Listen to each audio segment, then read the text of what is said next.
Part 1. You will hear a radio interview about an upcoming fair.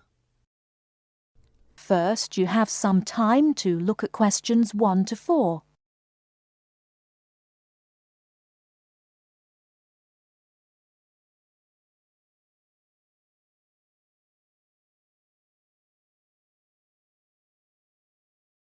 Now we shall begin. You should answer the questions as you listen, because you will not hear the recording a second time. Listen carefully and answer questions 1 to 4.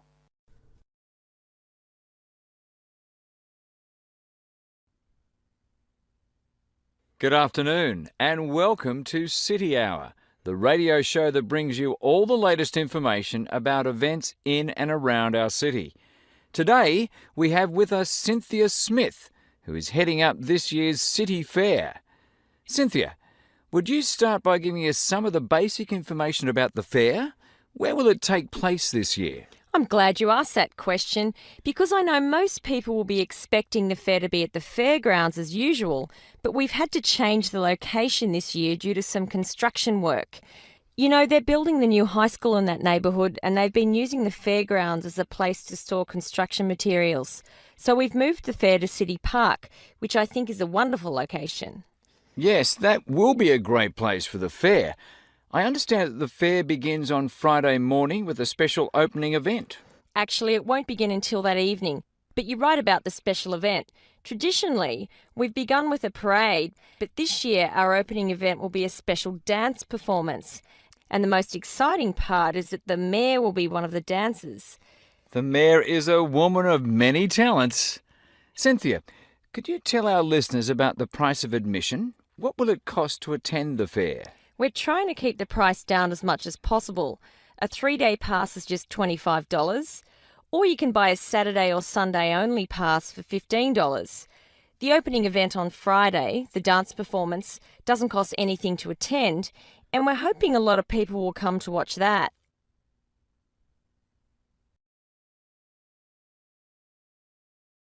Before you hear the rest of the conversation, you have some time to look at questions 5 to 10.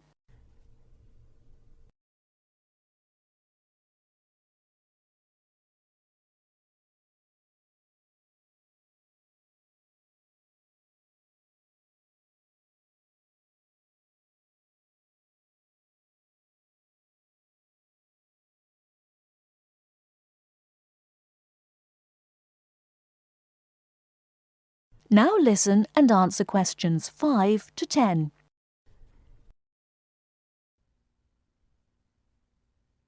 Could you tell us about some of the events planned for Saturday and Sunday, the main days of the fair? We have a lot of exciting things planned. There are a number of events especially for children, including a clown show on Saturday afternoon. On Saturday evening, we've got an event that can be enjoyed by the whole family, a concert by the lake. I'm sure that will be a popular event. Is there anything special planned for Sunday? Yes, a really fun event, and we hope a lot of people will participate. There'll be a singing contest in the afternoon. It's open to everyone at no charge. It doesn't matter whether you're an experienced singer or not. If you've always dreamed of singing on stage, this is your chance. That sounds like a lot of fun. I think it will be. I'd also like your listeners to know that besides the special events I've mentioned, there will be things taking place all weekend. For example, at the food court, international food will be served. You'll be able to sample dishes from all around the world. There will also be special games for children at different locations around the fair. Will there be things people can buy, souvenirs, anything like that? We have a large area set aside where there will be crafts for sale. This will be an opportunity to buy many lovely handmade things and to get to know some of our local artists and craftspeople as well. It sounds like there will be a lot of fun for everyone at this year's fair. Thank you for sharing the information with us, Cynthia. Thank you for inviting me.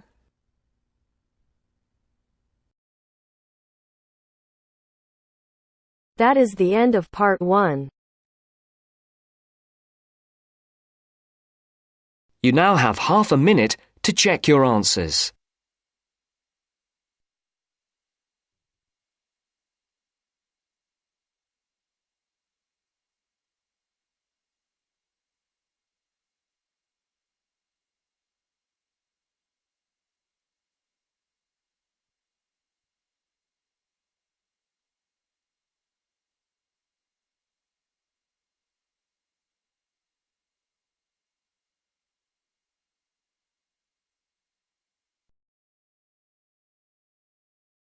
Now turns to Part 2. Part 2. You will hear a tour guide giving information about a shopping district. First, you have some time to look at questions 11 to 15.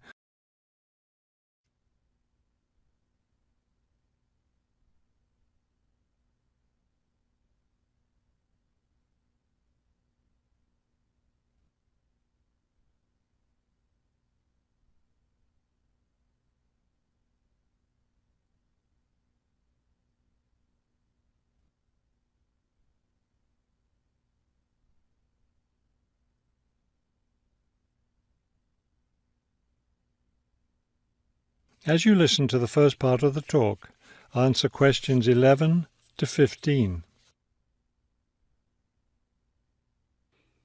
This afternoon, we'll visit the city's shopping district.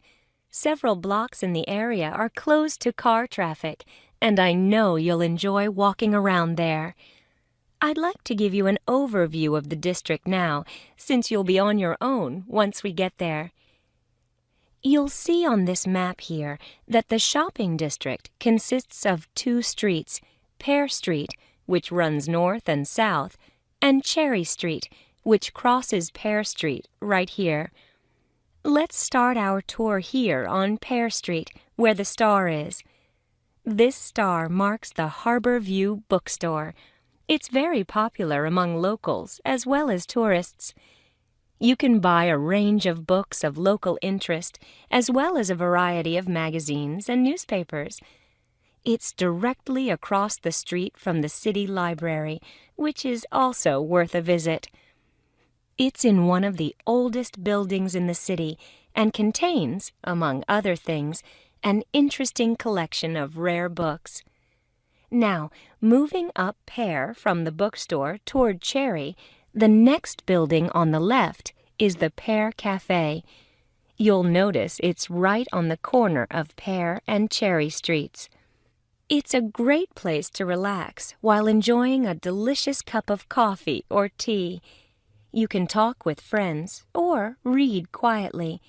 They have a variety of books and magazines available. From the windows of the cafe, you can look right across Cherry Street for a lovely view of city gardens. It's a rather small garden, but it contains a variety of exotic plants and flowers. Let's leave the cafe and cross Pear Street.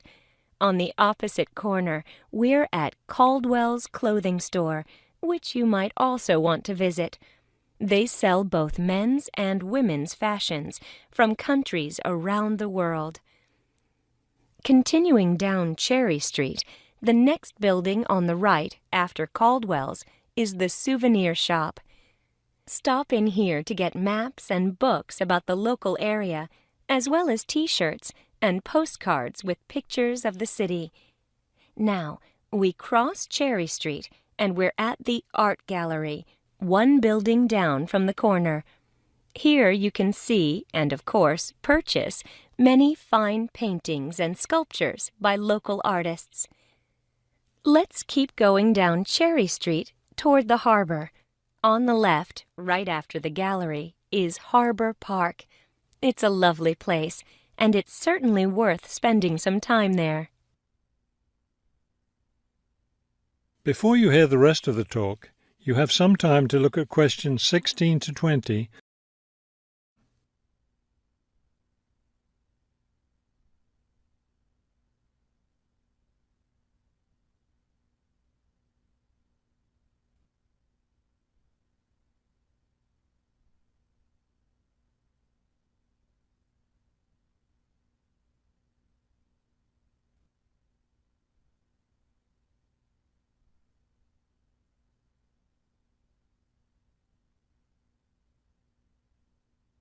Now listen and answer questions 16 to 20.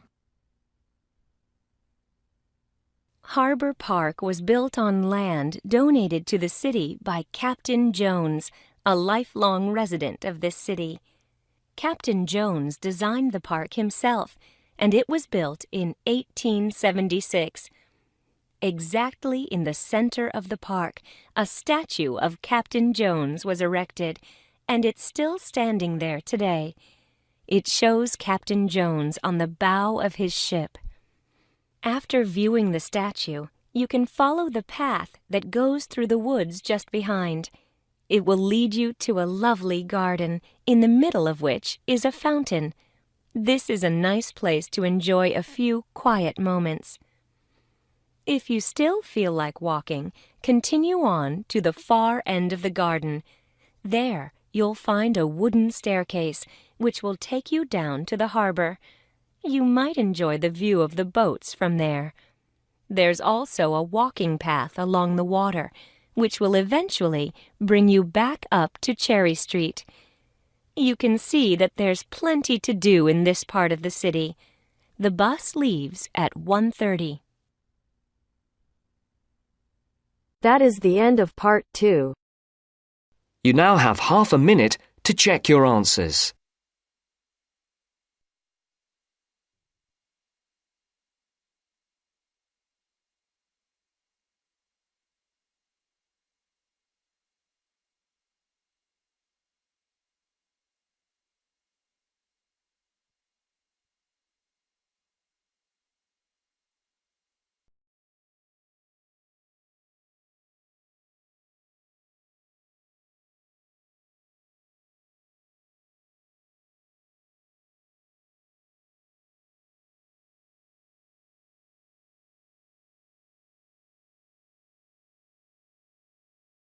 Now turns to part 3. Part 3. You'll hear a tutor and a student discussing transport. First, you have some time to look at questions 21 to 25.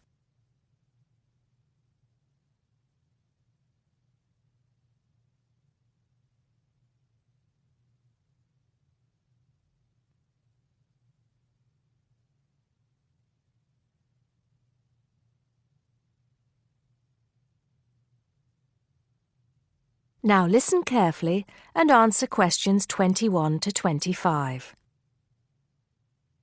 Come in, John, come in. How's the paper going? Morning, Mr. Taylor. Pretty well, actually. Good, good. It's not all about bicycles, is it? I know you've got a thing about bicycles. Yes, but that's just... There are other ways to get around town, you know. Yes, I know, and I think I've researched pretty well all of them. Right then. So your paper's about urban transport in London, eh? Not just London, but that is going to be the focus. I've also looked at urban transport systems in cities around the world: Madrid, Beijing, Mexico City, Amsterdam, Paris, other countries too. You have been busy, haven't you? What's the purpose of your study? Well, two things really.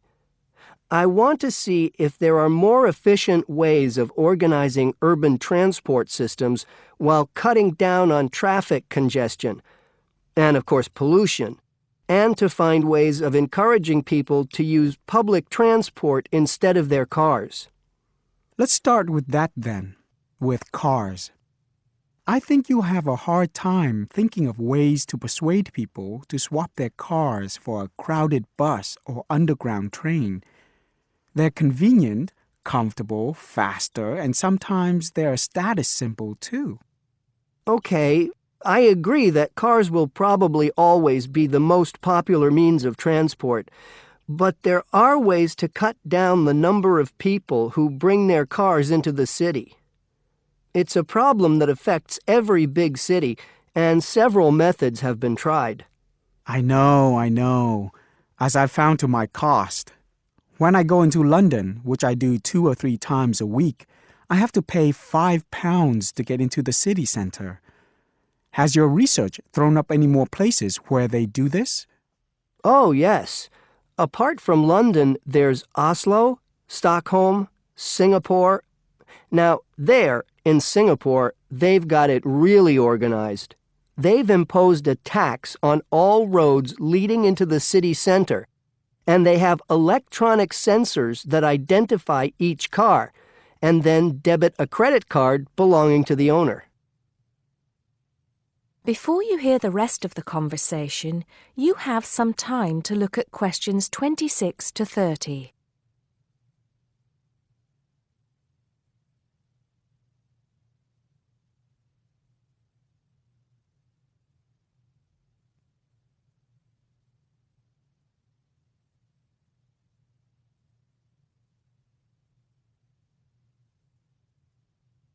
Now listen and answer questions 26 to 30.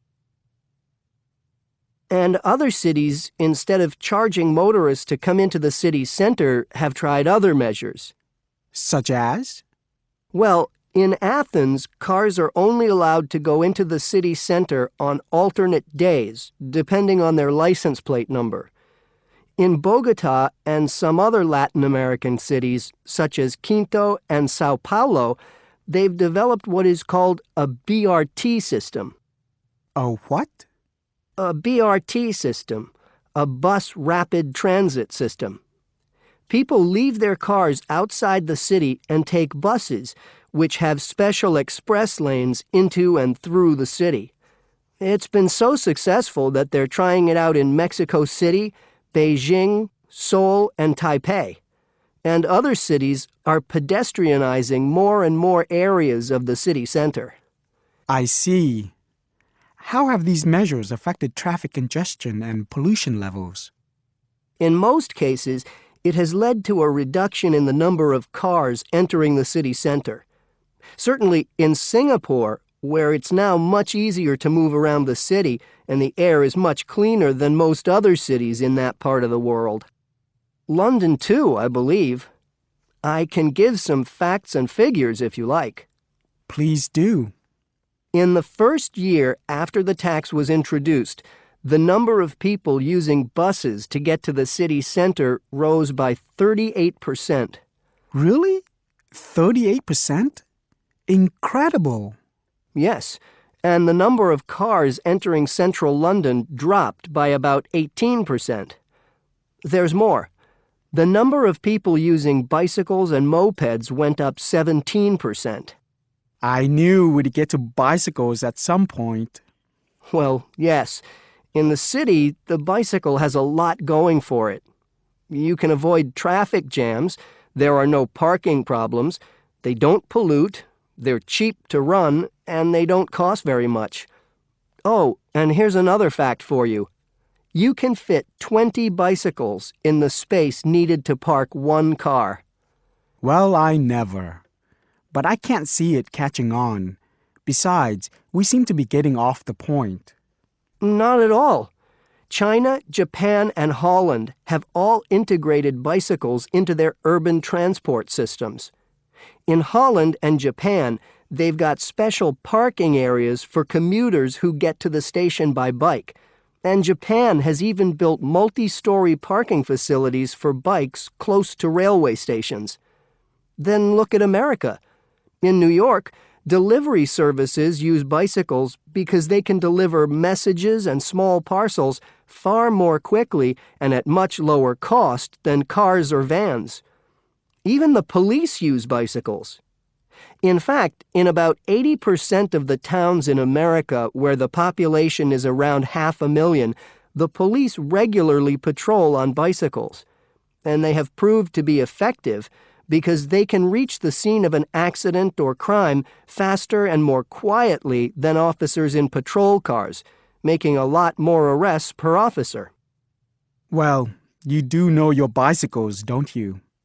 But I do need to hear more about the public transport system and what's to be done about that. And I'd like you to look a bit more into the economics of it, how much it will cost to improve the situation, and so on. Okay? Right. See you next Tuesday.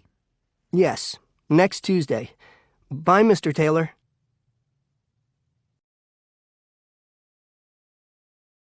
That is the end of part 3. You now have half a minute to check your answers.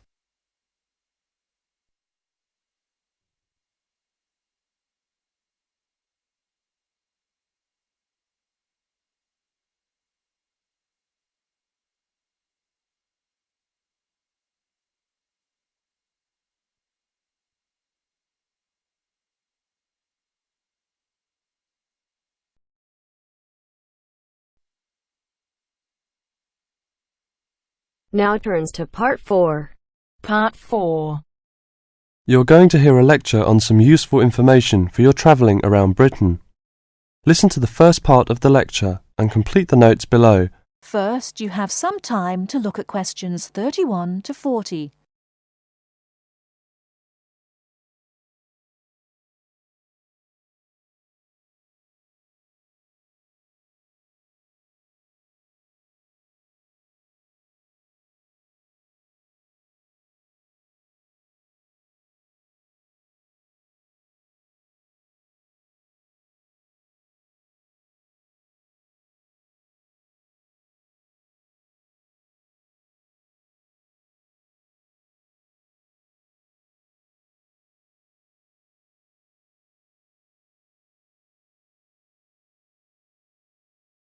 Now, listen carefully and answer questions 31 to 40. Good afternoon and welcome to the session on Britain. This afternoon I would like to provide some useful information for you about travelling around Britain. Britain has over 700 tourist information centres. You will find them at major ports, airports, stations, historic landmarks and towns and holiday centres, so just look out for this sign that says Tourist Information. The staff will be able to answer your holiday queries as well as provide essential maps, guides and brochures. Tourist information centres at major ports and airports in London and addresses of British Tourist Authority European offices are all listed on the Tourist Information Centres. Now let's talk about the telephone in Britain. You know, Britain is well supplied with public telephones. Street kiosks take 10-pence coins. In city centres, mainline railway stations, airports and central London underground stations, payphones and card phones are in operation. For the latter, small plastic phone cards are used, and these come in 10, 20, 40, 100 and 200 units, and can be bought at post offices, news kiosks, station bars and shops where the green and white card phone sign is displayed. When using the different public telephone systems, make sure you read the dialling instructions carefully. Now, let's see the banks in Britain. There are 24-hour banks at London's two main airports. One is Heathrow and the other is Gatwick. Otherwise, banks are normally open from 9:30 to 15:30 hours, Monday to Friday. Barclays Bank and National Westminster Bank offer a Saturday morning service at some of their branches. National Jaro Bank has 42 bureaux de change located in post offices throughout the country in main tourist areas. Opening hours are 9 o'clock to 17:30 weekdays, 9 o'clock to 12:30 Saturday mornings. One exception to this is the Trafalgar Square office, whose opening hours are 8 o'clock to 20 o'clock weekdays and Saturdays, and 10 o'clock to 17 o'clock on Sundays. The bureau de change services are available to overseas visitors. Visitors can change their money there. You can also change money at bureau de change, large hotels, department stores and travel agents. Be sure to check in advance the rate of exchange and the commission charged, as these vary considerably. Wherever possible, you are advised to use a bank or bureau de change, which conforms to the BTA Code of Conduct. In most cases, this is indicated by display of the code. That is the end of Part 4. You now have half a minute to check your answers.